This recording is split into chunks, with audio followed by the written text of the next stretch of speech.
ஸ்ரீமத் பாகவதம் முதல் காண்டம் முதல் அத்தியாயம் பதம் 14. இந்த ஸ்லோகம் பார்க்க ஆபன்னக சம்ஸ்ருதிம் கோராம் என்னாம விபச்சோ கிருணன் ததக சத்யோ விமுச்யேத யத் பிபேதி ஸ்வயம் பயம். மொழிபெயர்ப்பு: பயமே சொரூபமானதும் கூட கிருஷ்ணரின் புனித நாமத்தை கண்டு அஞ்சுகிறது. அத்தகைய புனித நாமத்தை அறியாமல் உச்சரிப்பதாலும் கூட பிறப்பு இறப்பு என்னும் சூழலில் சிக்கி கிடக்கும் ஜீவராசிகள் உடனே விடுவிக்கப்படுகின்றன. பொருளுரை: பரமபுருஷ பகவானாகிய வாசுதேவன் அல்லது பகவான் ஸ்ரீ கிருஷ்ணரே அனைத்திற்கும் பரம ஆளுநர் ஆவார். பகவானின் கடுங்கோபத்திற்கு அஞ்சாதவர் ஒருவரும் படைப்பில் இல்லை. மாபெரும் அசுரர்களான ராவணன், ஹிரண்யகசிபு மற்றும் கம்சனை போன்ற மிகவும் சக்தி வாய்ந்த ஜீவராசிகள் அனைவரும் பரமபுருஷரால் கொல்லப்பட்டனர். மேலும் சர்வ வல்லமை பொருந்தியவரான வாசுதேவன் தமது சுயஸ்வரூபத்தின் சக்திகளை எல்லாம் அவரது நாமத்தில் பொருத்தியுள்ளார். அனைத்தும் அவருடன் சம்பந்தப்பட்டுள்ளன.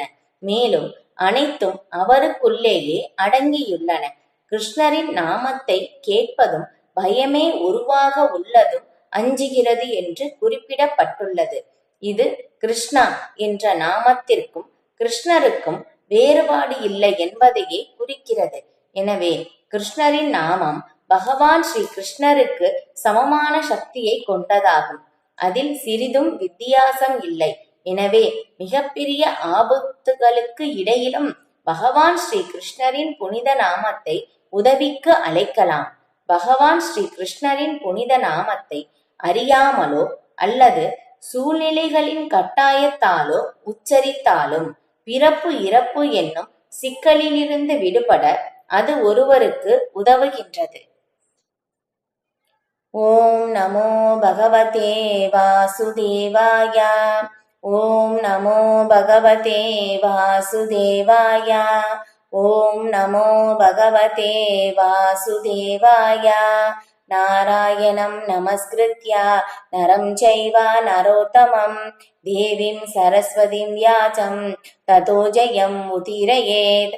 நிகமகல்பதரோர்கலிதம் ஃபலம் சுகமுகாதம்ருதத்ரவ சம்யுதம் பிபத பாகவதம் ரசம் மாலயம் முகரகோ ரசிகா புவி பாவுகா நஷ்ட பிராயேஷ்வ அபத்ரேஷு நித்யம் பாகவத சேவையா பகவதே ருத்தம ஸ்லோகே பக்திர்பவதி நைஷ்டிகே. நம ஓம் விஷ்ணுபாதாய கிருஷ்ணப்ரேஷ்டாய பூதலே ஸ்ரீமதே பக்தி வேதாந்த ஸ்வாமின் இதி நாமினே.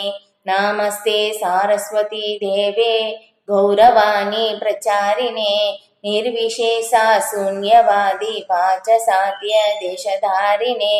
ஜெய ஸ்ரீ கிருஷ்ண சைத்தன்ய பிரபு நித்யானந்தா ஸ்ரீ அத்வைத கதாதர ஸ்ரீவாசாதி கௌரபக்த விருந்தா.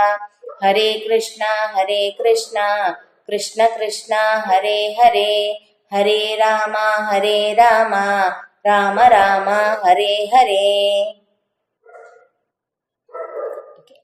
இதுல ஹரிநாமத்தை பற்றி இந்த ஸ்லோகத்தில் விவரிக்கிறாங்க. நம்ம டைம் நம்ம கிளாஸ் முடிகிற வரைக்கும் ஹரிநாமத்தை பத்தி நம்ம நிறைய விஷயங்கள் நம்ம சொல்லிக்கிட்டே போகலாம் இல்லையா. இருந்தாலும் நம்ம எவ்வளவு டைம் இருக்கோ அது வரைக்கும் நம்ம சில விஷயங்கள் மட்டும் நம்ம ஷேர் பண்ணலாம். இதுல பார்க்கும்போது நம்மளுடைய ஆன்மீக வாழ்க்கைக்கு இல்லையா 99% ஹரிநாமத்தை தான் முழுமையாக சார்ந்து இருக்கு இல்லையா. நம்ம எந்த அளவுக்கு ஹரிநாமத்தை எந்த அளவுக்கு நம்ம அந்த உறுதியான திடமான நம்பிக்கையோட சொல்றோமோ அந்த அளவுக்கு நமக்கு அந்த ஆன்மீக விஷயங்கள் வெளிப்படும். நம்ம அந்த பிரேமை நிலைக்கு உயர முடியும் இல்லையா. ஆரம்பத்துல என்ன சொல்லுவாங்க, ஹரிநாமம் சொல்லுங்க இல்லையா. நம்ம இஸ்கான் ஃபர்ஸ்ட் வந்த பிறகு நமக்கு சொல்லி கொடுத்தது ஹரிநாமம் தான் இல்லையா. ஹரிநாமம் சொல்லுங்க, நீங்க ஆனந்தம் அடையலாம் அப்படிதான் அதுல போட்டிருக்கும் இல்லையா. உச்சரிப்பீர் ஹரே கிருஷ்ணா ஆனந்தம் அடைவீர் அப்படின்னு சொல்லிட்டு இல்லையா. நாமளும் உச்சரிக்க ஆரம்பிச்சோம் இல்லையா. இதுல 3 ஸ்டேஜ் இருக்கிறதா 3 நிலைகள் இருக்கிறதா பிரபுபாதர் விளக்குறாங்க. இப்ப அதுல சொல்லும் போதும் ஃபர்ஸ்ட் நம்ம ஆரம்பத்துல எதுவும் தெரியாது இல்லையா. இந்த குற்றத்தோட தான் அந்த நாமத்தை வந்து நம்ம ஜெபிக்க வந்து ஸ்டார்ட் பண்ணுவோம், தொடங்குவோம். இது அதுக்கப்புறம் வந்து நாமபாச நிலைக்கு வந்து நம்ம வந்து உச்சரிப்போமாமா. இரண்டாவது நிலை. மூன்றாவது தூய அந்த ஒரு நிலையில் வந்து உச்சரிக்கின்றோம் அப்படின்னு சொல்லிட்டு. இது வந்து ஹரிநாம சிந்தாமணியில வந்து நாமபாசத்தை பற்றி வந்து சில விளக்கங்கள் வந்து இருக்காது. ஒரு சில விஷயங்கள் மட்டும் நம்ம வந்து இதுல ஷேர் பண்ணலாம் நாம. இப்ப இதுல பார்க்கும்போது ஆரம்பத்துல நமக்கு தெரியாது இல்லையா. ஓகே, நம்ம ஹரிநாமம் சொல்லணும் அப்படின்னு சொல்லிட்டு வந்து நம்ம சொல்லுவோம் இல்லையா. சிக்ஷாஷ்டகத்திலயும் அப்படிதான் வந்து சைத்தன்ய மகாபிரபு வந்து சொல்றாங்க இல்லையா. தத்ரார்த்திதா நியமித ஸ்மரணே நகாலகா அப்படின்னு சொல்லிட்டு. இதற்கு எந்த விதிமுறைகள் நியமங்கள் எதுவுமே தேவையில்லை. எப்ப வேணாலும் எங்க வேணாலும் யாரு வேணாலும் எப்படி வேணாலும் ஜபிக்கலாம் அப்படின்னு தான் வந்து அதுல வந்து சொல்லப்பட்டிருக்கு இது இல்லையா. அப்ப ஆரம்பத்துல நமக்கு அந்த ஒரு ஆரம்ப நிலையிலிருந்து அப்படி நமக்கு வந்து சொல்லி கொடுக்குறாங்க இது. இப்ப இன்னும் வந்து முன்னேறி நிலை நம்ம வந்து தொடர்ந்து சொல்லிக்கிட்டே இருக்கும் போதும் அடுத்த ஸ்டேஜ் நாமபாச அந்த ஒரு நிலையை வந்து நம்ம ஜபிப்போம். அந்த நாமபாசத்தின் விளைவை பற்றி வந்து ஹரிநாம சிந்தாமணியில வந்து விளக்கப்பட்டிருக்கு. இப்ப அதுல எப்படின்னா நம்ம வந்து ஹரிநாமம் இல்லையா. அப்ப அதுல நம்ம வந்து இந்த நாமபாசத்தின் நிலையை வரும்போதே என்ன ஆகுமாமா, நமக்கு அந்த இந்த தீய சக்திகள் அந்த மாதிரி ஒரு நிலைகள் அந்த பயம் ஏற்படுறத இதுல இருந்து நம்ம வந்து விலகி விடுவோமாமா. நமக்கு வந்து அந்த இந்த மாதிரி எல்லாம் வருது இல்லையா, அந்த தவறான ஒரு இது, அதுக்கப்புறம் அந்த பயம் வருது, இந்த தீய சக்திகள் நம்மை தாக்குது, அந்த மாதிரி இருக்கிறது எல்லாமே வந்து நம்மளை விட்டு வந்து விலகிவிடும். இப்ப அந்த நாமமே வந்து அந்த நம்பிக்கையோட அதில் வந்து நம்ம செய்யும் போது என்ன ஆகுமாமா, அந்த நாமம் வந்து நமக்கு தேவையானதை வந்து கொடுக்குமாமா. நாமபாசத்தின் விளைவை பற்றி வந்து விளக்கும் போது ஸ்ரீ ஹரிநாம சிந்தாமணியில் வந்து அப்படி வந்து விளக்கப்படுது. அந்த ஒரு நிலை அது அந்த நாமபாசம் மூலமாகவே நம்ம செய்யும் போதே வைகுண்டத்தை அடைகின்ற அளவுக்கு வந்து நாமபாசத்தின் அந்த ஒரு ஹரிநாமம் வந்து நம்மளை வந்து வைகுண்டத்தை அடைகிறதுக்கு வந்து உதவுகிறதாமா. அப்ப பாருங்க, அப்ப தூய ஹரிநாமம் எந்த அளவுக்கு வந்து உயர்ந்ததாக வந்து இருக்கும் அப்படின்னு சொல்லிட்டு இது இப்ப இதுல வந்து சொல்லப்படுது இல்லையா. பயமே சொரூபமானதும் கூட கிருஷ்ணரின் புனித நாமத்தை கண்டு அஞ்சுகிறது இல்லையா. கீழே பிரபுபாதர் வந்து விளக்குறாங்க ஹரிநாம சிந்தாமணியில அப்படிதான் வந்து விளக்கப்பட்டிருக்கு. எல்லா இடத்துலயும் அப்படிதான் விளக்கப்பட்டிருக்கு இல்லையா. பகவானுடைய நாமமும் பகவானும் ஒன்றுதான், ரெண்டுமே ஒன்றுதான். இங்க வந்து பாருங்க பிரபுபாதர் வந்து விளக்குறாங்க. மேலும் சர்வ வல்லமை பொருந்தியவரான வாசுதேவன் தமது சுய சொரூபத்தின் சக்திகளை எல்லாம் அவரது நாமத்தில் பொருத்தியுள்ளார் இல்லையா. இதுல சிக்ஷாஷ்டகத்திலேயே அப்படிதான் வந்து சொல்லப்படுது. நாம் அகாரி பகுதா நிஜ சர்வ சக்திஸ். இப்ப பாருங்க பகவான் பாருங்க தமது சுய சொரூபத்தின் சக்தி, பகவானுடைய சுய சொரூபனுடைய அந்த சொரூபத்தின் சக்தி அப்படியே நாமத்துல வந்து பகவான் வந்து வச்சிருக்காங்க. அப்ப என்னன்னா பகவானுடைய நாமமும் பகவானும் ரெண்டுமே ஒண்ணுதான், ரெண்டுக்குமே வந்து வித்தியாசம் கிடையாது. இப்ப ஹரே கிருஷ்ணா பகவானுடைய நாமம் சொன்னோம்னா கிருஷ்ணா அப்படின்னு சொன்னோம்னா பகவான் அங்க இருக்காங்க. இப்ப ரெண்டுமே ஒன்றுதான் அப்படின்னு சொல்லிட்டு இல்லையா. விக்கிரகம் முன்னாடி பகவான் போனோம்னா அப்ப வந்து அங்க சாக்ஷாத் பகவான் தான் இருக்காங்க இல்லையா. வந்து விக்கிரகமா வந்து நம்ம வந்து சிலையாக வந்து பார்ப்பது இல்லை இல்லையா. ஆனா நம்ம அந்த ஒரு தூய நிலையில் வந்து நம்மளால பார்க்க முடியுது. கொஞ்ச நேரம் வந்து நம்ம அதை பார்ப்போம். ஆனா அந்த ஒரு பகவான் தான் அப்படின்னு சொல்லி அந்த ஒரு உணர்வு நமக்கு ஏற்படுமா அப்படின்னு கேட்டோம்னா கடினம் தான் இல்லையா. நம்ம வந்து ஓகே தத்துவ ரீதியா இப்போதைக்கு நம்ம வந்து தெரிஞ்சுக்கிறோம். அந்த ஒரு தூய பிரேம நிலையில் வரும்போதுதான் அந்த நிலையை வந்து புரிந்து கொள்ள முடியும். ஸ்ரீ சைத்தன்ய மகாபிரபு ஜெகநாதரை பூரியில வந்து ஜெகநாதரை வந்து பார்க்கும் போதும் அங்க வந்து ஜெகநாதரை பார்க்காம சாக்ஷாத் பகவான் கிருஷ்ணராக வந்து பார்ப்பாங்களாமா. ஜெகநாதர் வந்து அவங்களுக்கு அந்த மாதிரி வந்து காட்சி அளிப்பாங்களாமா. அந்த ஒரு தூய பிரேம நிலையில அந்த உருவத்துல இருந்து அவங்க வந்து வழிபாடு செய்வாங்க. யாராவது வர்றாங்க அப்படின்னு சொல்லும் போதுதான் அப்பதான் வந்து அவங்க சுயநிலைக்கு வந்து ஒரு ஜெகநாதரை வந்து சைத்தன்ய மகாபிரபு வந்து பார்ப்பாங்களாம். அந்த ஒரு பிரேம நிலை உயரும் போது மட்டும்தான் அந்த ஒரு நிலையை நம்மளால புரிந்து கொள்ள முடியும். அது வரைக்கும் நம்ம தத்துவ ரீதியா புரிஞ்சுக்கலாம், அவ்வளவுதான் இது. அப்ப இங்க பாருங்க, இங்க சொல்லியிருக்கிற மாதிரி ஆப்பண்ணக சிக்கி கொண்டு இருப்பதால் சம்ஸ்கிருதி பிறப்பு இறப்பு என்னும் சிக்கலில் இல்லையா. நாம எல்லாருமே இந்த பிறப்பு இறப்பு என்னும் சிக்கலில் வந்து நம்ம வந்து இதுல வந்து மாட்டிட்டு இருக்கிறனால என்ன ஆகுதாமா, நமக்கு வந்து ரொம்ப பயம் அந்த ஒரு சூழ்நிலை வந்து ஏற்படுது. ஆனால் அந்த ஒரு எந்த ஒரு இக்கட்டான சூழ்நிலையில் இருந்தாலும் நம்ம அந்த புனித நாமத்தை ஜபிக்கும் போது என்ன ஆகுது, இங்க சொல்லி இந்த ஸ்லோகத்துல பார்க்கும்போது பிறப்பு இறப்பு சுழலில் இருந்து விடுவிக்கப்படுகிறார்.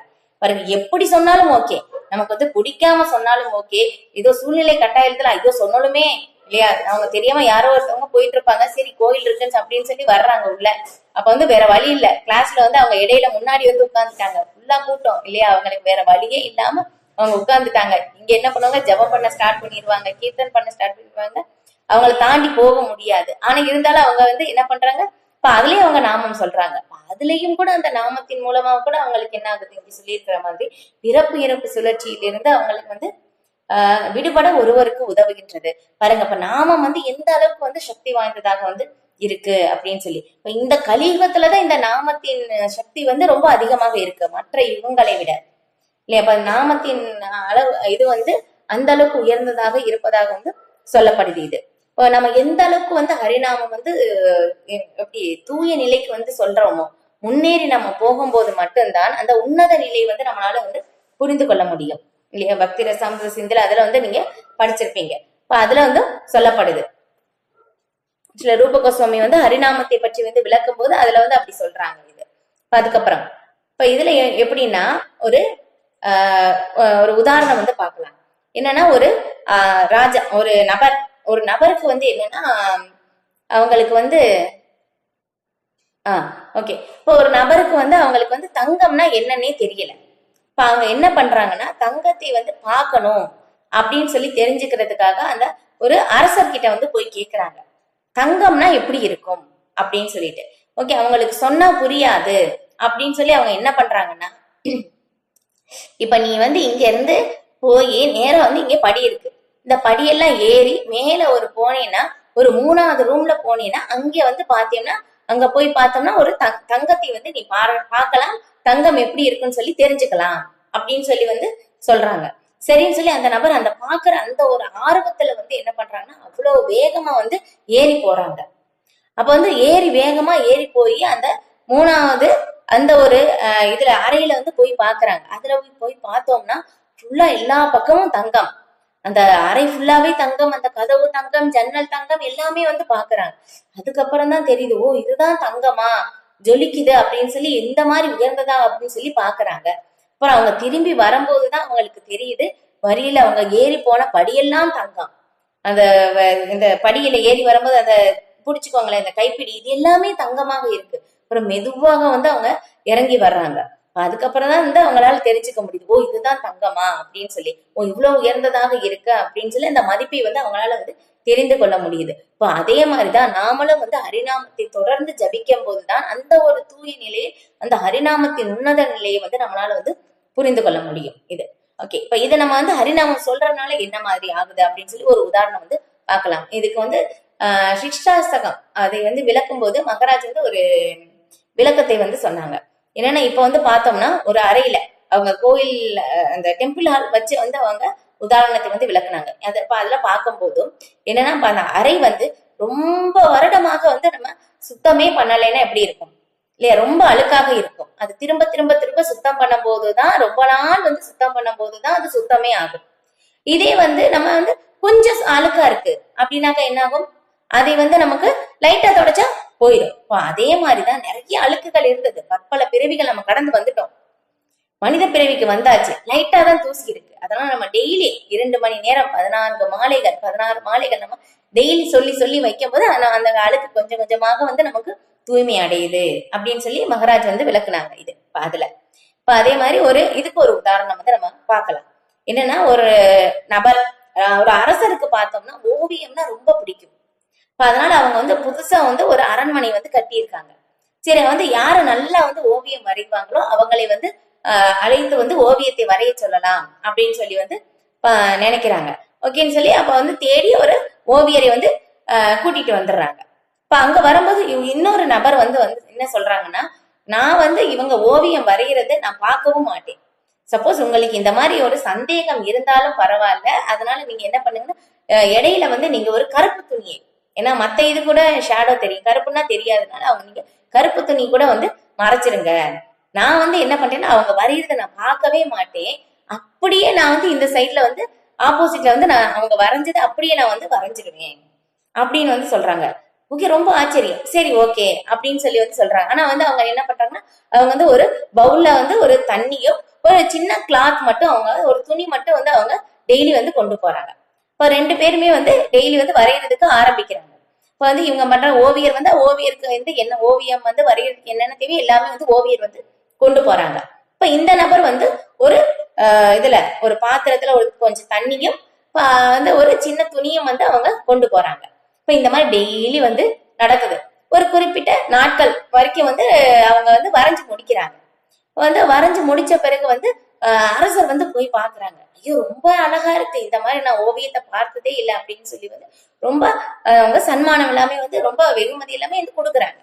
அதுக்கப்புறம் இப்ப இந்த நபர் வந்து சரி எப்படி வரைஞ்சிருக்காங்கன்னு சொல்லி பார்க்கலாம் அப்படின்னு சொல்லி அந்த கருப்பு துணியை அதை வந்து விலக்கி விட்டு அப்ப வந்து இங்க வந்து பாக்குறாங்க. அப்படியே அவங்க எப்படி வரைஞ்சாங்களோ அப்படியே அதே மாதிரி இந்த சைடு வந்து இருக்கு. வந்து ரொம்ப அழகா இருக்கு, அதை விட ரொம்ப அழகா தெரியுது. இப்ப இத பார்த்த உடனே வந்து அரசருக்கு இன்னும் ரொம்ப சந்தோஷம். ரொம்ப சந்தோஷப்பட்டு என்ன பண்றாங்கன்னா 2 மடங்கு சன்மானத்தை வந்து அந்த நபருக்கு வந்து கொடுக்குறாங்க. இப்ப என்ன நடந்ததுன்னா அந்த நபர் வந்து அந்த அரண்மனை கட்டும் போது வந்து பாக்குறாங்க.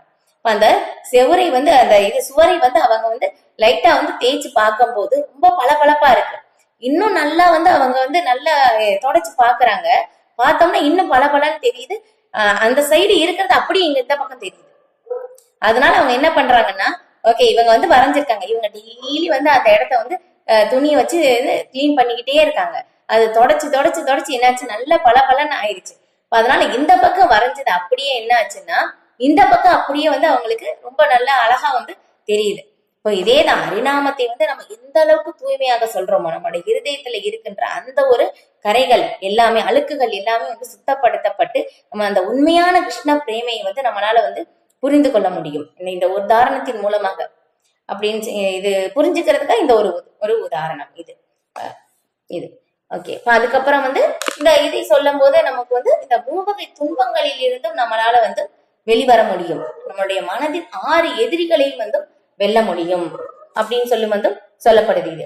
ஓகே, இப்ப இங்க பிரபுபாதர் விளக்குற மாதிரி பார்க்கலாம். இப்ப வந்து பகவானின் கடும் கோபத்திற்கு அஞ்சாதவர் ஒருவரும் படைப்பில் இல்லை இல்லையா. இப்ப இதெல்லாம் பார்க்கும்போது பார்த்தோம்னா இது பிரம்மதேவர் தான் முதல் உயிர்வாளி இந்த பிரபஞ்சத்தில். அந்த பிரம்மதேவரே வந்து பார்க்கும்போதும் இல்லையா பிரம்மதேவர் தான் இங்க பகவானை வந்து இங்க அழைச்சாங்க இல்லையா. இந்த பூமி பாரத்தை வந்து குறைக்க வேண்டும் அப்படின்னு சொல்லி பூமி தேவி வந்து பிரம்மதேவர் கிட்ட வந்து முறையிடும் போது பிரம்மதேவர் தான் வந்து பகவானிடம் சொல்லி நீங்க வந்து இங்க பூமி பாரத்தை குறைக்க வந்து வர வேண்டும் அப்படின்னு சொல்லி வந்து அழைத்ததும் பிரம்மதேவர் தான். ஆனா இருந்தாலும் என்னாச்சு பிரம்மதேவர் அவங்களும் அந்த மாயையுடைய அந்த ஒரு கட்டுப்பாட்டில் இல்லையா மறந்து என்னாச்சு பகவான் ஒரு சிறு பாலகன் பிருந்தாவனத்தில் வந்து இந்த மாதிரி அதிசயத்தை செய்ய முடியுமா அப்படின்னு சொல்லி பகவானுடைய சக்தியை வந்து சோதிக்கிறதுக்காக பிரம்மதேவரே வந்து என்ன பண்ணாங்கன்னா இல்லையா அந்த கோபர்களையும் சிறுவர்களையும் வந்து மறைத்து வைத்தாங்க. அந்த மாதிரி மறைச்சு வச்சு அதுக்கப்புறம் தான் தெரிஞ்சது ஐயோ நான் வந்து இவ்வளவு பெரிய வந்து தப்பு செஞ்சுட்டேன் அப்படின்னு சொல்லி வந்து பிரம்மதேவரே வந்து பகவானிடம் வந்து மன்னிப்பு கேட்கிறார் இல்லையா. அது இங்க சொல்லியிருக்க மாதிரி பிரபுபாதர் இங்க விளக்குறாங்க இல்லையா கடுங்கோபத்திற்கு அஞ்சாதவர் அந்த ஒரு வார்த்தைக்காக இந்த ஒரு விளக்கம் வந்து இப்ப இந்த மாதிரி வந்து சொல்லப்படுது. அப்ப பிரம்மதேவரே வந்து இந்த மாதிரி ஒரு நிலை ஏற்படுது அப்படின்னாக்கா நமக்கு வந்து இந்த மாதிரி ஒரு நிலை இல்லையா. இப்ப இதே பார்க்கும் போதும் இவங்க தேவேந்திரன் இல்லையா இந்திரர்களின் தலைவர் வந்து தேவேந்திரன். இப்ப அவங்களே வந்து பார்த்தோம்னா சரி தேவர்களின் தலைவர் இப்ப அவங்களே பார்த்தோம்னா இல்லையா அப்ப அவங்க என்னாச்சு கடும் மழை இல்லையா இதுல பிருந்தாவனத்தையே அழிக்கணும் அப்படின்னு சொல்லி வந்து அப்ப அந்த ஒரு நிலை வந்து ஏற்படும் போதும் என்னாச்சு அதுக்கப்புறம் தான் வந்து புரிந்து கொள்ள முடியுது இந்திரனுக்கு வந்து நான் செய்தது தவறு அப்படின்னு சொல்லி. இப்ப இது கண்டிப்பாக பகவானுக்கு வந்து கோபம் வந்து கண்டிப்பா வந்திருக்கும் இல்லையா. இப்ப பகவானே என்ன விரஜவாசிகள்லாம் பகவானுக்கு ரொம்ப பிரியமானவர்கள் பக்தர்கள்னா இப்ப வந்து அதுலயும் வந்து விரஜவாசிகள் இல்லையா அவங்களுக்கு வந்து ரொம்ப பிரியமானவர்கள். அவங்களை வந்து ரொம்ப கஷ்டப்படுத்திட்டோம்னா ஐயோ என்னுடைய நிலை என்ன ஆகும் அப்படின்னு சொல்லி வந்து தேவேந்திரன் வந்து வருத்தப்படும் போது பிரம்மதேவர் கிட்ட வந்து போய் கேக்குறாங்க. இப்ப அவங்க கிட்ட கேட்கும் போது ஐயோ நான் என்ன பண்றது பகவானை எப்படி நான் சமாதானப்படுத்த முடியும் அப்படின்னு சொல்லி அங்க வந்து அவங்க கேட்கும் போது பிரம்மதேவர் சொல்றாங்க நீ வந்து சுரபி பசுவை வந்து கூட்டிட்டு போ, பகவானை வந்து சமாதானப்படுத்தலாம். ஏன்னா பசுக்கள்லாம் பகவானுக்கு ரொம்ப பிரியம் இல்லையா. இப்ப அதனால வந்து என்ன பண்றாங்கன்னா கோபிராமன்ய இதாயிச்சு இல்லையா நம்ம வந்து அந்த மந்திரம் கூட வந்து சொல்லுவோம். அப்ப வந்து பசுக்கள்னா பிராமணர்கள் பசுக்கள்லாம் ரொம்ப பிடிக்கும். அதனால வந்து ஐடியா கொடுக்குறாங்க இல்லையா பிரம்மதேவர். அதனால அவங்க என்ன பண்றாங்கன்னா ஃபர்ஸ்ட் வந்து தேவேந்திரன் முன்னாடி போகல, ஃபர்ஸ்ட் சுரபி பசுதான் வந்து முன்னாடி போன உடனே வந்து என்ன ஆகுது பகவானுடைய கோபம் பாதி குறைஞ்சிருச்சு. அதுக்கப்புறம் சுரபி கிட்ட வந்து கேக்குறாங்க நீ வந்து என்ன இந்த நேரத்துல தனியா வந்திருக்கிய அப்படின்னு கேட்கும்போது நான் தனியா வரல தேவேந்திரன் தான் என்னை கூட்டிட்டு வந்தாங்க, என் பின்னாடி தேவேந்திரன் வந்து நிக்கிறாங்க அப்படின்னு சொன்ன உடனே அதுக்கப்புறம் தான் வந்து இந்த மாதிரிதான் வந்து அவங்களே வந்து பயப்படும் போது இல்லையா நாமெல்லாம் வந்து எந்த அளவுக்கு. ஆனா என்ன ஆகுதுன்னா இங்க சொல்லியிருக்கிற மாதிரி ஏன்னா பகவானுடைய நாமும் பகவானும் ஒண்ணுதான் இல்லையா? நம்ம வந்து ஏதாவது பார்த்தா பயப்படுறோம், அந்த பகவானுடைய நாமத்தை பார்த்து பயமே வந்து பயந்து ஓடுதாம். அந்த அளவுக்கு வந்து இருக்கு அப்படின்னு சொல்லி இப்ப ஹரிநாம சிந்தாமணியில வந்து எப்படி விளக்கப்படுதுன்னா ஒரு உதாரணம் வந்து விளக்கப்படுது. எப்படின்னா இந்த இப்ப வந்து இது சிங்கத்தின் கர்ஜனை அது கேட்ட உடனே வந்து என்ன ஆகும், மான்கள் எல்லாம் பயந்து ஓடுமாம்.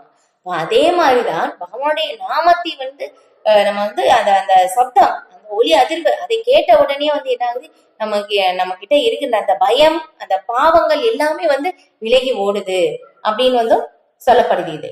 ஓகே, அதுக்கப்புறம் இப்ப இதே இந்த சிக்ஷாஷ்டகத்துல வந்து சொல்லிக்கிற அந்த ஒரு விளக்கம் தான் வந்து எல்லாமே எல்லா சக்திகளையும் வந்து பகவான் வந்து நாமத்தில் வந்து வைத்திருக்கிறார் அப்படின்னு சொல்லி, அதுக்கப்புறம் பகவானுடைய நாமமும் பகவானும் ஒன்றுதான் அப்படின்னு சொல்லிட்டு வந்து அது அந்த ஒரு விளக்கமும் வந்து இங்க கொடுக்கப்படுது. அதனால வந்து பகவானுடைய நாமமும் கிருஷ்ணருக்கு சமமான சக்தி தான் வந்து இருக்கு அப்படின்னு சொல்லிட்டு இப்ப இந்த கலியுகத்துல ஸ்ரீமத் பாகவதத்துலதான் வந்து படிச்சேன்னு நினைக்கிறேன். இப்ப அதுல வந்து சொல்லப்பட்டிருக்கு இப்ப இந்த கலியுகத்துல வந்து எத்தனையோ ஒரு இது இல்லையா, எல்லாத்துக்கும் வந்து அந்த நாமம் மட்டும்தான் வந்து ரொம்ப உயர்ந்ததாக இருக்காம இந்த கலியுகத்துல. ஏன்னா அப்புறம் ஒரு இக்கட்டான ஒரு சூழ்நிலை வந்து இருக்கின்றோம். அந்த ஒரு நிலையில் வந்து நமக்கு வந்து ஒரே பாதுகாப்பு இங்க அப்படின்னு சொல்லும் போதும் பகவானுடைய நாமம் மட்டும்தான் அப்படின்னு சொல்லி வந்து சொல்லப்படுது. இது இப்ப இங்க விளக்கின்ற மாதிரி இவ்வளவு ஒரு இக்கட்டான ஒரு சூழ்நிலையில் இருந்தாலும் இல்லையா, எவ்வளவு ஒரு மோசமான நிலையில் இருந்தாலும் இங்க சுகதேவ கோஸ்வாமி பரிசித்த மகாராஜரிடம் வந்து விளக்கும் போது இல்லையா, இங்க கலியுகத்துல வந்து எத்தனையோ தோஷங்கள் வந்து இருக்கு. ஆனா எல்லா தோஷங்களுக்கும் ஒரே நிவர்த்தி என்ன அப்படின்னாக்கா பகவானுடைய நாமத்தை வந்து சொல்றதுதான் இல்லையா, கலைதோஷ நிதேராஜன். அப்ப வந்து இப்ப இந்த கலியுகத்துல வந்து எத்தனையோ தோஷங்கள் இருக்கு இல்லையா, நம்ம வந்து தோஷங்கள் இருக்குன்னா தோஷங்கள் எப்படி நிவர்த்தி பண்ணலாம் அப்படின்னு சொல்லி வந்து பாக்குறோம். இப்போ ஒரு தோஷம் நிவர்த்தி பண்ணா இன்னொரு தோஷம் இருக்கு. ஆனா இங்க வந்து எப்படின்னா யுகமே தோஷமாக இருக்கு.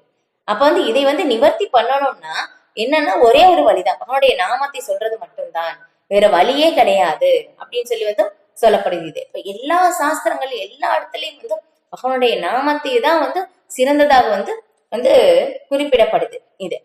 ஓகே, இப்ப இதை வந்து இந்த நாமத்தை சொல்றதுனால என்ன ஆகுது, சைத்தன்ய சரிதாமிரத்துல வந்து ஒரு பெரிய விளக்கம் வந்து கொடுக்கப்பட்டிருக்கு. நம்ம வந்து ஒரு சிறு விளக்கம் மட்டும் வந்து பார்க்கலாம். இதை வந்து பகவத்கீதையிலையும் கூட வந்து சில பிரபுபாதர் வந்து விளக்கியிருக்காங்க. இப்ப அது எப்படின்னா இப்ப வந்து இந்த பகவானுடைய நாமம் இல்லையா, இப்ப இதை வந்து ஆன்மீக விதைக்கு வந்து ஒப்பிடப்படுது இந்த பகவானுடைய நாமம் இல்லையா. நம்ம வந்து ஆன்மீக குருவின் மூலமாக தூய பக்தர்களின் மூலமாக நம்ம பெறும்போது மட்டும்தான் இந்த நாமத்திற்கு வந்து சக்தி இருக்கு. இல்ல சாதாரண ஒரு நபர்கிட்ட யாரிடமோ வந்து பணம் கொடுத்து வந்து பெறும்போது அந்த நாமத்திற்கு எந்த சக்தியும் வந்து கிடையாது. இது அப்ப அந்த ஆன்மீக குருவிடம் இருந்து நாம் வந்து அந்த நாமத்தை வந்து பெறுகின்றோம். இப்ப அந்த நாமம் வந்து நமக்கு கிடைக்கும் போது என்ன ஆகுது, அப்ப ஆன்மீக விதை நமக்கு வந்து ஆன்மீக குரு வந்து நமக்கு கொடுக்குறாங்க. இப்ப இந்த ஆன்மீக விதை வந்து எப்படின்னா இந்த செடிக்கு வந்து ஒப்பிடப்படுது.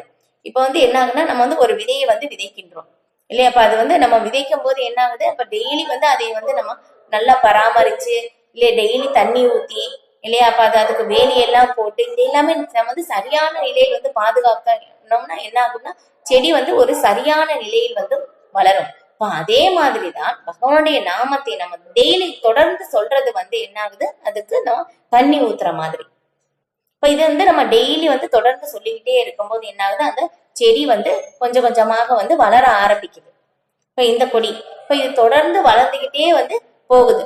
இப்ப இதுக்கு வந்து என்ன ஆகுதான்னா இதுக்கு வந்து எப்படி சொல்லலாம்னா இப்ப வந்து இதுக்கு நம்ம வந்து செடி இது இன்னும் அதிகமாக வளர வளர என்ன ஆகும், கண்டிப்பா வந்து இந்த பூச்சி எல்லாம் வந்து வரும் இல்லையா. அப்ப அதுக்கு வந்து என்ன பண்ணுவோம், உரம் போடுவோம். அதுக்கப்புறம் வெளியில இருந்து யாராவது வந்து இது தொந்தரவு செய்யக்கூடாது, அந்த செடியை வந்து எந்த விதமான பாதிப்பும் ஏற்படாம நம்ம என்ன பண்ணுவோம், வேலி போடுவோம் இல்லையா. அப்ப அந்த மாதிரிதான் வந்து நமக்கு அந்த மாதிரி வேலி போடுற மாதிரியும் உரம் போடுற மாதிரியும் நமக்கு வந்து தொடர்ந்து பக்தர்களுடைய சங்கத்தில் நம்ம இருக்கிறது ரொம்ப ரொம்ப முக்கியம். அதுக்கப்புறம் வந்து சில பிரபுபாதருடைய புத்தகங்கள் அதை வந்து நம்ம வந்து படிப்பதும் அது அவங்களுடைய உபன்யாசங்கள் எல்லாமே வந்து கேட்பதும் வந்து ரொம்ப ரொம்ப முக்கியமானது. ஏன்னா நம்ம வந்து செடி வந்து எந்த விதமான பாதிப்பும் இல்லாமல் வளர்றதுக்கு நமக்கு உதவும் இது. இப்ப இதை வந்து அது வந்து நம்ம தொடர்ந்து நாமத்தை சொல்வது வந்து தண்ணி ஊத்துற மாதிரி. இப்ப தொடர்ந்து சொல்ல சொல்ல என்ன ஆகுதாமா, இந்த கொடி வந்து வளர்ந்துகிட்டே போகுமாமா. இப்ப வந்து வளர்ந்து வளர்ந்து என்ன ஆகும், இந்த ஆன்மீக இதுல இந்த பௌதிக திரையையும் தாண்டி அதையும் கிழித்து கொண்டு மேலே வந்து உயர்ந்த லோகமாகிய கோலோக விருந்தாவனத்தை வந்து அடையுமாகும். எல்லா லோகத்தையும் தாண்டி போகும். இப்ப அங்க போய் என்ன ஆகுது, கோலோக விருந்தாவனத்தில் பகவான் ஸ்ரீ கிருஷ்ணனுடைய தாமரை திருவடியில் வந்து அங்க தஞ்சம் அடையுமாமா. இப்ப அங்க தஞ்சம் அடை, இது வந்து ரொம்ப டீட்டெயிலாக ரொம்ப விவரமாக வந்து சைத்தன்ய சரிதாமத்துல வந்து விளக்கப்பட்டிருக்கு. இப்ப இது வந்து நம்ம சுருக்கமா வந்து பார்க்கலாம். இப்ப வந்து அங்க வந்து மேல வந்து பகவானுடைய கோலோக விருந்தாவனத்தில் பகவான் ஸ்ரீ கிருஷ்ணனுடைய தாமரை திருவடியில் அங்க வந்து சரணடைஞ்சு, இப்ப அங்க என்ன ஆகும், எத்தனையோ கொடி வந்து இங்க வந்து வளர்ந்ததுன்னா என்ன ஆகும், ஒரு கட்டத்துல வந்து என்ன ஆகும், அதுல வந்து நமக்கு அதுல இருந்து ரிசல்ட் இல்லையா, காய் இல்லைன்னா அதுல பழம் வந்து நமக்கு கொடுக்கும். அதே மாதிரிதான் இந்த ஆன்மீக கொடியும் வந்து தொடர்ந்து வளர்ந்து போகும்போது என்ன ஆகுது, பகவான் ஸ்ரீ கிருஷ்ணனுடைய தாமரை திருவடி அங்க தஞ்சம் அடைஞ்ச உடனேயே வந்து கிருஷ்ண பிரேமை என்னும் பழம் வந்து அங்க வந்து நமக்கு கிடைக்குமாமா. இப்ப அந்த பழம் வந்து இங்கே அந்த பக்தர் வந்து இங்க பௌதிக உலகத்துல இருக்கும் போதே இப்ப அந்த ஒரு உயர்ந்த நிலையை அந்த பக்தர் அடைஞ்சிட்டாங்க அப்படின்னாக்கா என்ன ஆகுமாமா, அந்த பழம் வந்து இங்கே அந்த பக்தருக்கு இங்க பௌதிக உலகத்துல இருக்கும் போதே அந்த கிருஷ்ண பிரேமை என்ற பழம் வந்து அந்த தூய பக்தருக்கு வந்து கிடைக்குமாமா. இப்ப அது வந்து என்ன ஆகுமா, அந்த கிருஷ்ண பிரேமை என்னும் பழம் வந்து அந்த நபர் வந்து அதை வந்து அனுபவிப்பாங்க. இப்ப அது வந்து என்ன ஆகுமாமா, எல்லாத்துக்கும் வந்து அது வந்து விநியோகமாகும். உதாரணம் எப்படி சொல்லலாம்னா, இப்ப இதுல எப்படி சொல்லப்பட்டிருக்குன்னா, பக்தி ரசாமிரதத்துல ரொம்ப அழகா விவரப்பட்டிருக்கு. சரி, நான் இன்னொன்று கிளாஸ்ல வந்து அது பார்த்துட்டு வந்து சொல்றேன். ரொம்ப அழகா வந்து இருந்தது. இப்ப அது வந்து எல்லாருக்குமே வந்து அது பரவும் அப்படின்னு சொல்லிட்டு வந்து விளக்கப்பட்டு இருந்தது. இப்ப இந்த மாதிரிதான் வந்து நமக்கு இந்த கிருஷ்ண பிரேமை என்னும் வந்து எல்லாருக்குமே வந்து விநியோகப்படுது. இப்ப அந்த பக்தர்களின் மூலமாக அந்த பக்தருக்கு அந்த பக்தர் அது சுவைச்சிட்டாங்க, அந்த சுவை வந்து அனுபவிச்சுட்டாங்க. இப்ப அந்த சுவைதான் வந்து மத்த எல்லாருக்குமே வந்து அது விநியோகிக்கப்படுது அப்படின்னு சொல்லி வந்து சொல்லப்படுது இது. ஆனா இது வந்து என்னன்னா, ஒரு பௌதீகத்துக்கும் ஆன்மீகத்துக்கும் உள்ள வித்தியாசம் என்னன்னா, பௌதீகத்துல நாம இங்க வைக்கிற விதை வந்து அந்த கொடி வந்து என்ன ஆகும்னா, ஒரு கட்டத்துல நம்ம பராமரிக்கிறேன்னா வந்து என்ன ஆகும்னா வாடி போயிடும். ஆனா இதே வந்து ஆன்மீகத்துல இருக்கிற நம்ம அந்த ஒரு கொடி வந்து என்ன ஆகும்னா, சப்போஸ் அந்த முழுமை அடைய முடியவில்லை, இந்த கிருஷ்ண பிரேமை வரைக்கும் அடைய முடியவில்லை அப்படின்னாலும் அந்த கொடி வந்து எந்த அளவுக்கு வளர்ந்ததோ அந்த அளவுக்கு அப்படியே வந்து நின்றும். இது இப்போ அந்த கட்டத்தை அவங்க தாண்டி போக முடியல, அதே அளவுக்கு நின்றும். ஆனா வந்து என்ன ஆகுதுன்னா, இங்க வந்து வாடி போயிடும், அந்த ஆன்மீக கொடி வாடாது. இதுதான் ஆன்மீகத்துக்கும் பௌதிகத்துக்கும் உள்ள வித்தியாசம். அது அங்கேயே நிற்கும். இப்ப அந்த வந்து அப்ப ஒரு கட்டம் தாண்டின பிறகு சப்போஸ் அடுத்த பிறவியில தொடர்வதற்கான பகவான் இருந்த ஒரு சந்தர்ப்பத்தை பகவான் வந்து கொடுப்பார் இல்லையா. அப்ப இதுல வந்து சொல்லப்பட்டிருக்கு, பகவத்கீதையிலும் வந்து நம்ம பார்ப்போம் இல்லையா, சூச்சினா ஸ்ரீமதாம் கேகே, ஒரு பிராமணர் குடும்பத்தில் இல்லைன்னா ஒரு உயர்ந்த குடும்பத்தில் பிறப்பதற்கான அந்த ஒரு வாய்ப்பு வந்து பகவான் வந்து வழங்குவார் இல்லையா. அப்ப அதனாலதான் வந்து இதுல ஸ்வல்பம் அப்பியசிய தர்மசிய இல்லையா. அப்ப வந்து சின்ன அளவுக்கு நம்ம அந்த செய்யற பக்தி தொண்டு சேவை கூட என்றுமே வந்து நமக்கு இழப்பு இல்லை அப்படின்னு சொல்லி வந்து சொல்லப்படுகிறது. ஓகே, அதுக்கப்புறம் சிந்தாமணிகள் அந்த ஒரு கதை வந்து தெரியும் இல்லையா. புதுசா கேட்கறவங்களுக்கு நம்ம வந்து ரீகால் பண்ணிக்கலாம். இப்ப இந்த ஹரிநாமம் வந்து எந்த அளவுக்கு உயர்ந்தது அப்படின்னு சொல்லி வந்து உயர்ந்தவர்கள் இல்லையா அவங்களால புரிந்து கொள்ள முடியுது. கோஸ்வாமி வந்து ஒரு கோஸ்வாமி வந்து அவங்க வந்து எப்பவுமே வந்து பகவானுடைய நாமத்தை வந்து சொல்லிக்கிட்டே இருக்காங்க. அப்ப அங்க வந்து ஒரு பிராமணர் வந்து இருக்காங்க. அப்ப அந்த பிராமணருக்கு வந்து என்ன ஆகுதுன்னா, ரொம்ப வந்து அவங்களுக்கு ரொம்ப வறுமை, அந்த மாதிரி ஒரு நிலையில் இருக்கும் போதும் அப்ப வந்து அவங்க வந்து என்ன பண்றாங்கன்னா, சிவபெருமானை நோக்கி வந்து வழிபடுறாங்க. எனக்கு இந்த மாதிரி ரொம்ப வறுமையாக இருக்கு, நாங்க என்ன பண்றது அப்படின்னு சொல்லி அந்த மாதிரி அவங்க கேட்கும் போது, இப்ப நீங்க இருக்கிற இடத்துல ஒரு கோஸ்வாமி வந்து இருக்காங்க, நீங்க வந்து அவங்க கிட்ட வந்து போய் கேளுங்க, உங்களுக்கு என்ன வேணுமோ கிடைக்கும் அப்படின்னு சொல்லி வந்து சொல்றாங்க. சரி அப்படின்னு சொல்லி அந்த பிராமணர் வந்து அங்கே போய் கேட்கிறாங்க. இப்ப அந்த பிராமணர் வந்து அந்த கோஸ்வாமி கிட்ட வந்து போய் கேட்கிறாங்க. இப்ப அவங்க வந்து சொல்றாங்க, நீங்க வந்து இங்க இந்த வீட்டுக்கு பின்னாடி வந்து ஒரு இடத்துல வந்து அங்க வந்து ஒரு சிந்தாமணி கல் வந்து இருக்கு, அதை வந்து நீங்க எடுத்துக்கோங்க, அந்த கல் வச்சு நீங்க என்ன கேட்டாலும் கொடுக்கும் அப்படின்னு சொல்லி வந்து அவங்க சொல்றாங்க. சரி அப்படின்னு சொல்லி அவங்க எடுத்துட்டு போயிடுறாங்க. அங்க வீட்டுக்கு போகும்போது அவங்களுடைய மனைவி வந்து சொல்றாங்க, இப்ப வந்து இது எப்படி கிடைச்சது அப்படின்னு சொல்லி இந்த விளக்கம் எல்லாமே வந்து கேட்கறாங்க. அப்ப அவங்க அந்த பிராமணர் வந்து சொல்றாங்க. அப்ப வந்து அவங்க சொல்லும் போது, நீங்க இது எங்க இருந்து எடுத்தீங்க அப்படின்னு சொல்லும் போது, ரொம்ப வீட்டுக்கு பின்னாடி ரொம்ப அழுக்கான ஒரு இடத்துல வந்து அவங்க வச்சிருந்தாங்க, அதை வந்து நான் எடுத்தேன் அப்படின்னு வந்து அவங்க சொல்றாங்க. இது இப்ப அந்த மாதிரி அவங்க சொன்ன பிறகு அப்ப அந்த மனைவிக்கு வந்து ஒரு சந்தேகம் வந்து ஏற்படுது. இப்ப சிந்தாமணி கல் வைத்து நம்ம வந்து எதை வேணாலும் வந்து நமக்கு வந்து பெறலாம் அப்படின்னு சொல்லும் போதும் இருந்தாலும் அவங்க வந்து ஏன் அதை வந்து ஒரு என்ன சொல்றது உபயோகம் இல்லாத ஒரு பொருளாக வந்து அவங்க வந்து ஒரு அழுக்கான இடத்துல வந்து எப்படி வந்து அவங்க போட்டு வச்சாங்க. அப்போ என்னன்னா அப்ப அவங்க வந்து அதை விட உயர்ந்தது ஏதோ அவங்க கிட்ட இருக்கு. அதனால நீங்க என்ன பண்ணுங்க, அதை வந்து நீங்க போய் கேட்டுட்டு வாங்க அப்படின்னு சொல்லி வந்து அவங்க சொல்ல பிறகு இப்ப வந்து அவங்க போறாங்க. இப்ப வந்து அவங்க கிட்ட வந்து போய் கேட்கும் போது இப்ப அவங்க வந்து கோஸ்வாமி வந்து சொல்றாங்க, நீ வந்து இந்த இந்த கல்லை வந்து நீ வந்து கங்கையில வந்து நீ வந்து போட்டுட்டு வந்தீங்கன்னா நான் சொல்றேன் அப்படின்னு வந்து அவங்க சொல்றாங்க. சரி அப்படின்னு சொல்லிட்டு வந்து அவங்க அதை வந்து சிந்தாமணி கல்லை வந்து கங்கையில வந்து போட்டுட்டு வந்துட்டு அப்ப அவங்க வந்து சொல்றாங்க. அப்ப சொல்லும் போதுதான் இந்த ஹரிநாமத்தை வந்து அவங்க கொடுக்குறாங்க. இப்ப என்னன்னா இதெல்லாம் சொல்லும் போது சிந்தாமணி கல் வந்து நமக்கு என்ன கேட்டாலும் கொடுக்கும். ஆனா அதை விட உயர்ந்தது பகவானுடைய நாமம் அப்படின்னு சொல்லி வந்து அதுல வந்து விளக்கப்படுது. அப்ப பகவானுடைய நாமம் அந்த அளவுக்கு வந்து உயர்ந்ததாக இருக்கு அப்படின்னு சொல்லி வந்து சொல்லப்படுது. இது ஒரு பக்தர் வந்து அவங்களுடைய அனுபவத்தை வந்து ஷேர் பண்ணாங்க. எனக்கு அது ரொம்ப பிடிச்சிருந்தது. அதை வந்து நம்ம ஷேர் பண்றேன். ஆல்ரெடி பண்ணியிருக்கேன்னா என்னன்னு தெரியல எனக்கு.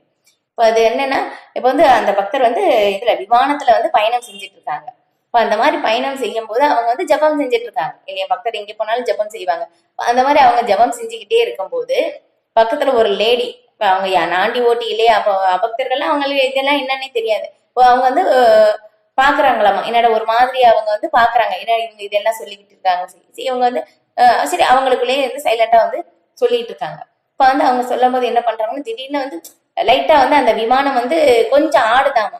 இப்ப வந்து அவங்க அந்த லேடி வந்து சொல்றாங்களாமா அவங்க கிட்ட, நீங்க வந்து இந்த மாதிரி ஜபம் பண்றீங்க இல்லையா, பகவானுடைய நாமத்தை இந்த மாதிரி சொல்லிட்டு இருக்கீங்க, நீங்க வந்து இந்த விமானத்தை வந்து கட்டுப்படுத்தலாம் இல்லையா அப்படின்னு சொல்லி வந்து கேட்டாங்க. கேக்குறாங்களாமா.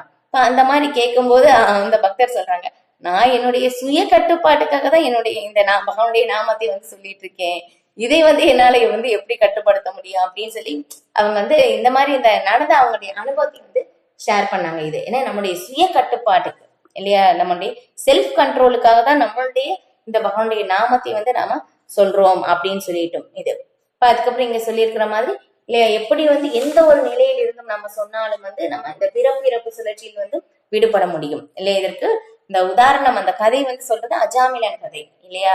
வந்து அவங்க வந்து ஆரம்ப நிலையில் வந்து ஒரு பிராமணனாக இருந்து ஒரு நல்ல குணங்களை வந்து வெளிப்படுத்தினார். ஆனா இருந்தாலும் என்ன ஆகுதுன்னா ஒரு இக்கட்டான ஒரு தவறான ஒரு சந்தர்ப்பம் ஒரு நொடியில் தான் வந்து பார்த்தாரு. அதனால என்ன ஆச்சுன்னா அப்ப அத என்ன ஆச்சுன்னா ஒரு செகண்ட் தான் அது பார்த்ததுனால அது என்னாச்சு, அவங்களுக்கு அந்த மனது வந்து அந்த கலங்கம் வந்து ஏற்பட்டு விட்டது. அந்த உள்ள இருக்கிற அந்த காமம் வந்து வெளியே வந்தது. இப்ப அதுதான் இப்ப அந்த ஒரு அதனால எதனால இந்த மாதிரி ஆனது அப்படின்னு சொல்லி வந்து பக்தர்கள் வந்து எப்படி வந்து விளக்குறாங்கன்னா, சன்னியாசிகள் வந்து இப்ப அதை வந்து அவங்க வந்து ரொம்ப நேரம் வந்து அந்த ஒரு இதுலயே வந்து அந்த இடத்துலயே வந்து இருந்தாங்களாமா, தவறான ஒரு இடத்துலயே. இப்ப அதுல இருந்து நம்ம வந்து ஒண்ணு ஏதோ ஒண்ணு தவறான ஒரு விஷயம் வந்து நம்ம வருது அப்படின்னாக்கா அதுல இருந்து நம்ம விலகிட்டோம் அப்படின்னா நம்ம வந்து அதுல இருந்து பாதிப்பு ஏற்படாது. இப்ப அங்கேயே நம்ம இருக்கும்போது என்ன ஆகுது, அந்த பாதிப்பு வந்து நம்மை பாதிக்குது இல்லையா. நம்ம வந்து ஆழமாக உள்ளே சென்று பாதிக்கின்ற அளவுக்கு வந்து நமக்கு அதை வந்து ஏற்படுத்துது. இப்ப அங்கிருந்து அவங்க உடனே அவங்க விலகி வந்துட்டாங்கன்னா அந்த பாதிப்பு வந்து ஏற்பட்டிருக்காது. அப்ப அஜாமிலன் வந்து அந்த தவறான ஒரு செய்கையை வந்து பார்க்க நேரிட்டதுனால இப்ப அவங்க வந்து என்னாச்சு, அந்த தவறான ஒரு நிலைக்கு வந்து போகாது. முன்னாடி இருக்கின்ற அந்த ஒரு வைஷ்ணவ குணங்கள் இது எல்லாமே வந்து அவங்களுக்கு மறந்துருச்சு.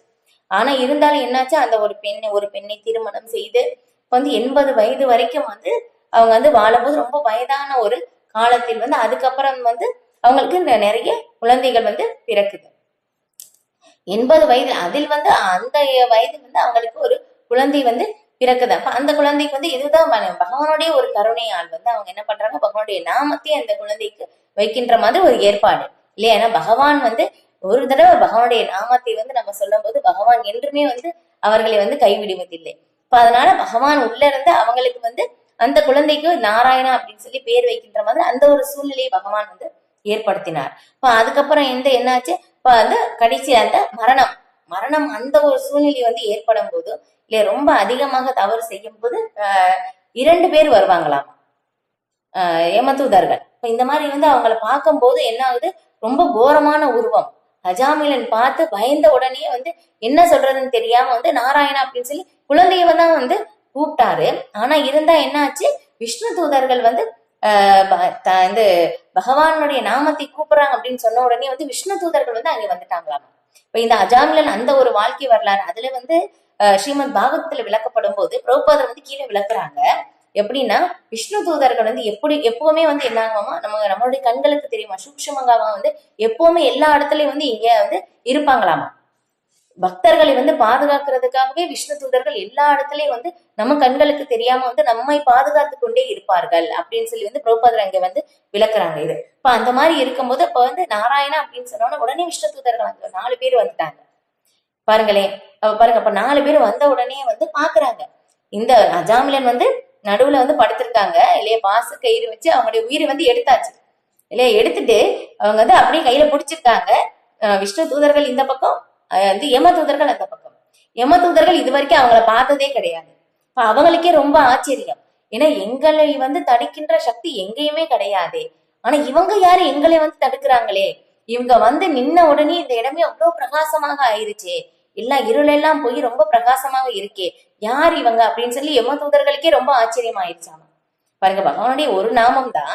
இப்ப அந்த நாமம் வந்து அதுவும் அவங்க வந்து உண்மையா பகவானை வந்து அழைக்கவும் இல்லை, அந்த சுத்த நாமமும் கிடையாது. ஆனா இருந்தாலும் பகவானுடைய நாமம் வந்து அந்த அளவுக்கு வந்து சக்தி விஷ்ணு தூதர்களை வந்து கொண்டு வந்தது. இப்ப அதுக்கப்புறம் வந்து அஜாமிலன் வந்து நடுவுல படுத்திருக்காங்க. படுத்திருக்கும் போது அந்த சைடு வந்து யம தூதர்கள், இந்த சைடு வந்து விஷ்ணு தூதர்கள். இப்ப 2 பக்கமும் வந்து பேசுறாங்க. ஏன்னா அவங்களுக்கு வந்து இப்ப விஷ்ணு தூதர்கள் வந்து சொல்றாங்க, உங்களுக்கு தர்மம்னா என்னன்னு தெரியுமா அப்படின்னு சொல்லி வந்து சொல்றாங்க. இவங்க இந்த அஜாமிலன் ரொம்ப பாவம் செய்தவர். அப்ப வந்து அவங்க ரொம்ப பாவம் செஞ்சதுனால நாங்க வந்து கூட்டிட்டு போக வந்திருக்கோம். இவங்க வந்து விடுவிக்க சொல்றதுக்கு வந்து என்ன இருக்கு, என்ன வந்து நல்ல விஷயம் வந்து செஞ்சிருக்காரு அப்படின்னு சொல்லி இந்த மாதிரி வந்து விவாதம் வந்து நடக்குது. தர்மம்னா என்னன்னே உங்களுக்கு தெரியல, போய் உங்க இது தர்மராஜா கிட்ட வந்து கேளுங்க அப்படின்னு சொல்லி விஷ்ணு தூதர்கள் வந்து சொல்றாங்க. இப்ப வந்து இவங்க 2 பேரும் விஷ்ணு தூதர்கள் கிட்ட வந்து அவங்களால வந்து வெற்றி கொள்ள முடியவில்லை. அவங்க என்ன பண்றாங்கன்னா விட்டுட்டு போயிடுறாங்க. பாருங்க, யம தூதர்கள் வந்து போயிடுறாங்க. அப்ப வந்து யம தர்மராஜா கிட்ட வந்து போய் கேக்குறாங்க. அப்ப வந்து அவங்க வந்து இந்த மாதிரி எல்லாமே இருக்கு, உங்களை விட உயர்ந்தவர்கள் யாராவது இருக்காங்களா, எங்களை விட தடுக்கிற சக்தி எங்கேயுமே நாங்க பார்த்தது இல்லையே, 4 பேர் வந்தாங்க, அவங்க பார்க்கவே ரொம்ப தேஜஸா இருந்தது, இது எல்லாமே வந்து அவங்க சொல்லி கேக்குறாங்க. அப்ப யம தூதர் வந்து சொல்றாங்க, இதுல தர்மராஜா வந்து சொல்றாங்க, ஆமா, என்னை விட உயர்ந்தவர் வந்து இருக்கின்றார், பகவான் கிருஷ்ணர். அவங்களுடைய கட்டளையின் பேரில் தான் வந்து நான் அவங்களுடைய இதுல வந்து நான் அவங்களுடைய சேவையாக தான் இதை வந்து நான் செய்கின்றேன். நீ வந்து யார் வந்து பகவானுடைய நாமத்தை எந்த சொல்கிறார்களோ, யார் வந்து பகவானுடைய திலகம் கண்டி மாலை வந்து யாரு வந்து போட்டிருக்காங்களோ, நீங்க அந்த பக்கம் போகவே கூடாது அப்படின்னு வந்து சொல்லிடுறாங்க. அதனால வந்து எங்கேயாவது இந்த மாதிரி பார்த்தாங்க அப்படின்னாக்க யம தூதர்கள் வந்து அவங்க வேறு பக்கம் வந்து மாறியே போயிடுறாங்க. இப்படிதான் வந்து விளக்கப்படுது அந்த அஜாமிலன் அந்த ஒரு கதையில வந்து பார்த்தோம்னா அப்படிதான் வந்து ரொம்ப டீட்டெயிலா வந்து விளக்கப்பட்டிருக்கு. யம தூதர்களுக்கும் யம தர்மராஜாவுக்கும் அந்த பேசுகின்ற அந்த விவாதம். உங்களுக்கு டைம் இருந்தது அது வேணா நீங்க எடுத்து வந்து படிக்க, நாமத்தை பற்றி ரொம்ப அழகா வந்து விளக்கப்பட்டிருக்கு. யம தர்மராஜாவே இதை வந்து பேசுகிறார் இல்லையா, யார் வந்து ஒரு பகவானுடைய இது நாமத்தை வந்து உச்சரிக்கிறார்களோ, யார் வந்து பகவானுடைய திலக்கம் இல்லையா, திலக்கம் வைக்கிறது என்னன்னா ரெண்டு கோடு வந்து பகவானுடைய திருப்பாதம், கீழே வந்து துளசி இல்லையா. அப்ப வந்து யார் வந்து பகவானுடைய திலகத்தை வந்து வைத்திருக்கிறார்களோ, யார் வந்து இந்த கண்டி மாலை துளசி மாலையை வந்து அணிந்திருக்கிறார்களோ அவங்க சைடு நீங்க போகவே கூடாது அப்படின்னு சொல்லி யம தர்மராஜாவே யம தூதர்களுக்கு வந்து கட்டளை வந்து விடுக்கின்றார். அதனால அவங்க சைடு யாருமே வந்து வரமாட்டாங்க. அப்ப வந்து இதுல என்ன, நம்ம வந்து ரொம்ப சேஃபா இருக்கும் இல்லையா, இதுல இருந்து நம்ம தெரிஞ்சுக்கலாம். நமக்கு இங்க சொல்லிக்கிறோம் அந்த பயமே சொரூபம். அந்த பயம் பிறப்பு இறப்பு சுழற்சியில், அந்த சுழற்சியினாலதான் நமக்கு அந்த மரண பயம் தான் மிகப்பெரிய பயம். அந்த பயத்திலிருந்தே நம்ம வந்து பகவானுடைய நாமம் வந்து நம்மை பாதுகாக்கும். அதனால இந்த தீய சக்தி இது எல்லாமே வந்து இதுல இருந்து நமக்கு வந்து விடுவிக்கப்படுகின்றோம். அதுதான் இங்க வந்து விளக்கப்படுது பகவானுடைய நாமத்தை பற்றி. இங்க பார்க்கும்போது என்னன்னா, அஜாமிலன் யமதூதர்கள் போன உடனே வந்து விஷ்ணு தூதர்கள் கிட்ட வந்து பேசுறதுக்காக அஜாமிலன் வந்து பேச வரும்போது டக்குனு வந்து விஷ்ணு தூதர்கள் மறைஞ்சு போயிடுறாங்க. இப்ப பாருங்க, இதுல என்ன ஆச்சுன்னா, அவங்க வந்து பகவானுடைய நாமத்தை சொன்னதுனால விஷ்ணு தூதர்கள் வந்து அவங்க வந்து மரணத்தை தான் வந்து அவங்க வந்து ஆயுள் முடிஞ்சது இல்லையா, அதை தான் வந்து அவங்க வந்து விஷ்ணு தூதர்கள் காப்பாற்றினாங்க. அவங்க வந்து வைகுண்ட லோகத்தை போகல, வைகுண்ட லோகத்தை அடையவில்லை அஜாமிலன். அதுக்கப்புறம் தான் வந்து தெரிஞ்சுக்க முடியுது. ஓ, வந்து நான் வந்து முதல்ல எப்படி இருந்தேன் எல்லாமே ஞாபகம் வருது அஜாமிலனுக்கு. ஓ, நான் இதுல முதல்ல வந்து ஆரம்ப நிலையில் நான் வந்து ரொம்ப பிராமணராக வந்து ஒரு நல்ல ஒரு அந்த குணங்களை எல்லாம் வெளிப்படுத்தி பிராமணனாக நான் வாழ்ந்தேனே, ஒரு வைஷ்ணவனாக இருந்தேன். இடையில வந்து ஏன் இந்த மாதிரி எனக்கு சூழ்நிலை ஏற்பட்டது எல்லாமே ஞாபகம் வருது. அதுக்கப்புறம் தான் வந்து தெரிந்து கொள்ள முடிஞ்சது, ஓ, எல்லாமே இருந்தும் எனக்கு அவனுடைய நாமம் தான் வந்து என்னை வந்து பாதுகாத்தது அப்படின்னு சொல்லிட்டு அவங்க என்ன பண்றாங்கன்னா, ஹரித்துவார் வடக்கு நோக்கி வந்து அவங்க போறாங்க இல்லையா. ஹரித்வார்னா ஹரி வந்து அங்க வந்து பகவானை வந்து சந்திக்கின்ற அந்த ஒரு துவாரம், அதனால ஹரித்வார் அப்படின்னு சொல்லி. அப்ப அந்த இடத்துக்கு போய் பக்தர்களுடைய சங்கத்தில் இருந்து வந்து பகவானை வந்து அந்த பக்தியை வந்து பயிற்சி பண்றாங்க. இப்ப அதை வந்து தொடர்ந்து பயிற்சி செஞ்சுக்கிட்டே இருக்கும்போது அந்த ஒரு தூய நிலையை அடையும் போது அதே விஷ்ணு தூதர்கள் வந்து வர்றாங்க இல்லையா. அவங்க மரணத்திலிருந்து எப்படி வந்து பாதுகாக்கப்பட்டார்களோ அந்த ஒரு விஷ்ணு தூதர்கள் வந்து அங்க வந்து அவங்களை வந்து என்ன பண்றாங்கன்னா இந்த புஷ்பக விமானத்துல இருந்து அவங்களை வந்து திரும்ப வந்து கூட்டிட்டு போறாங்க. இப்ப ரொம்ப அழகா வந்து அதுல வந்து விளக்கப்பட்டிருக்கு. நாமத்தை பற்றின அந்த விளக்கங்கள் வந்து ரொம்ப இது இருக்கும். ஏன்னா இது ரொம்ப ரகசியம் அப்படின்னு சொல்லிட்டு வந்து சுகதேவ கோஸ்வாமி வந்து விளக்குறாங்க. அப்ப பாருங்க பகவானுடைய நாமம் வந்து எந்த அளவுக்கு உயர்ந்ததாக இருக்கு அப்படின்னு சொல்லிட்டு வந்து இது. ஓகே, இன்னும் வந்து நம்ம இந்த நிறைய வந்து விளக்கலாம் ஒரு சில விஷயங்கள். இன்னொன்னு என்னன்னா இப்ப வந்து இதுல தேவகூதி இப்ப அவங்க வந்து பகவான் கபிலர் கிட்ட வந்து வந்து விளக்கு வந்து அவங்க வந்து சொல்லும் போது சொல்றாங்க என்னன்னா, யாருடைய வந்து நான் இதுல யாருடைய திருவாயில் வந்து எப்பவுமே பகவானுடைய நாமம் வந்து சொல்லப்பட்டே இருக்கிறதோ அவங்க வந்து என்ன பண்றாங்கன்னா எல்லா வேதங்களையும் எல்லா சாஸ்திரங்களையும் வந்து எல்லாமே வந்து எல்லா புனித யாத்திரத்திற்கு எல்லாமே வந்து அவங்க கடந்து வந்துட்டாங்க. எல்லாமே அவங்க வந்து படிச்சுட்டாங்க, எல்லா வேதங்களும் படிச்சுட்டாங்க, எல்லா புனித யாத்திரையும் அவங்க வந்து சென்று வந்துட்டாங்க. அப்ப அதனால அவங்களால மட்டும்தான் வந்து ஹரிநாமத்தை வந்து தொடர்ந்து வந்து ஜபிக்க முடியும். இப்போ பாருங்க, அப்ப அந்த ஹரிநாமம் வந்து எந்த அளவுக்கு உயர்ந்ததாக இருக்கு அப்படின்னு சொல்லிட்டு. அப்ப வந்து பகவானுடைய நாமம் வந்து என்ன ஆகுது, மிக உயர்ந்த நிலை கிருஷ்ண பிரேமை வரைக்கும் வந்து நமக்கு வந்து கொண்டு போகும். அந்த அளவுக்கு உயர்ந்ததாக இருக்கு நம்முடைய தூய நாமம் அது. அது வந்து நம்ம தத்துவ ரீதியாக தான் இப்ப வந்து நம்ம வந்து தெரிஞ்சுக்கிறோம். தொடர்ந்து நம்ம அந்த சொல்லும் போது அந்த அந்த தூய்மை நம்முடைய மனக்கண்ணாடி அந்த அளவுக்கு தூய்மை அடையும் போது என்ன ஆகும், நம்ம பகவானே வந்து பார்க்க முடியுமாமா. அப்படிதான் வந்து விளக்கப்படுது. இது ரொம்ப அழகா வந்து பாருங்க. அப்ப அந்த அளவுக்கு தூய்மையாக வந்து நம்ம வந்து சொல்லும் போதும் தூய நிலை நம்ம அடையும் போதும் மனக்கண்ணாடியிலிருந்து பகவானை அப்படியே நம்ம வந்து எப்படி நேராக வந்து ஒரு நபரை எப்படி பாக்குறோமோ அதே மாதிரி பகவானை வந்து நம்ம மனக்கண்ணாடியில் பார்க்க முடியுமா பாருங்க. அப்ப வந்து இது எல்லாமே வந்து நமக்கு புரிந்து கொள்ள ரொம்ப கடினம் இல்லையா, நம்மளுடைய நிலையில் இருந்து. ஆனா இருந்தாலும் வந்து அந்த ஒரு நிலை அடைந்ததுனால வந்து அது வந்து நமக்கு வந்து விளக்கப்பட்டு இருக்கின்றது. ஓகே, இப்ப இன்னும் வந்து நம்ம வந்து விளக்கிக்கிட்டே போகலாம். நம்ம வந்து டைம் ஆயிடுச்சு. இப்ப இதோட வந்து நம்ம முடிச்சுக்கலாம். ஹரே கிருஷ்ணா.